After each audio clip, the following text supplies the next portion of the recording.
The nature we see around us is a constant reminder that we are part of something much bigger than ourselves.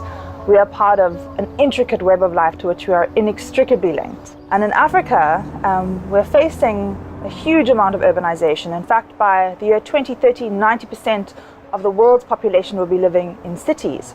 So it's so important, in order to maintain our health and well-being in cities, is to maintain this vital flow of ecosystem services which nature generates.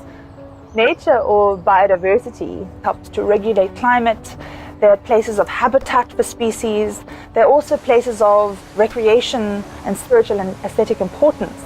So GreenPup's urban greening program has always been the heart of GreenPup. It's in fact how GreenPup first started. And for so many years we've been focusing on planting trees within cities, obviously because trees provide all of these incredible ecosystem services. But it's such an exciting journey to go on now, especially in Cape Town, as part of our Cape Town urban greening program, is to deepen the work and expand it to not just include indigenous tree species, but this amazing ecotype, Fynbos. In the Fynbos biome, we have over 9,000 species, 70% of which are endemic to the Cape. There's more species per square kilometer than the Amazon rainforest, and on Table Mountain alone, more species than the entire United Kingdom. The main objectives of the Fynbos for the Future program is to install basically biodiversity outdoor classrooms at schools. It's to connect children with their natural heritage. By connecting people with nature, we are not only helping our environment, but it's also shown that children who grow up in nature, children who have meaningful exchanges with nature, also grow up to be more well-rounded adults. They suffer less from obesity and from ADHD, and it's also shown that the concentration goes up considerably even after they've come back to the classroom. The biodiversity gardens will look as much as possible as something that you'd find on Table Mountain. It's also really important to us that the gardens are accessible to the children, so at any time, so that they can explore, they can touch, they can feel, they can smell. When children are enthused about something, they just go for it head on without thinking. And enthusiasm leads to passion, leads to inquiry.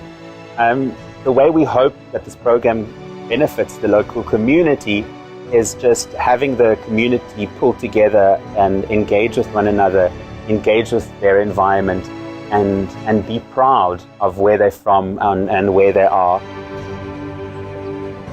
Kids are going to love it. I think the teachers will bring their children out to do reading in the garden, to just enjoy the garden, to actually learn about the plants and the trees that have been planted in the area. So I think it's going to be a very wonderful experience. Having programs that are run at schools seems to make the most amount of sense, to be able to have access to those particular facilities, to actually teach children, and then also to grow young new conservators for the future. If we created green corridors within the school grounds and getting the children involved in seeing the birth of something, which you see children must dirty their hands and must touch and feel to be a part of something. Otherwise, really, to give them all the science or the pictures or something, it's not going to change their minds much. They're going to go back to doing whatever they want to do. But when they see something grow and they're part of it, starting from the school, they take that back with them wherever they go.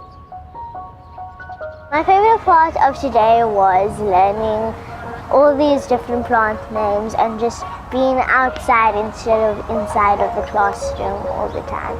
I mean, being outside and learning things outside makes you like nature a lot more, and you feel free. I feel free. I'm good! It's my first time!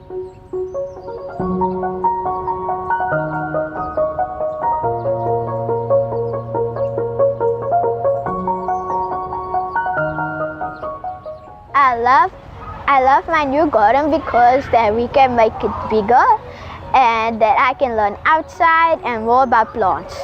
I'm excited to see how the garden turns out in the future, to know that I was one who created such something so beautiful and others can look up to as well as an inspiration. I think that would be really cool.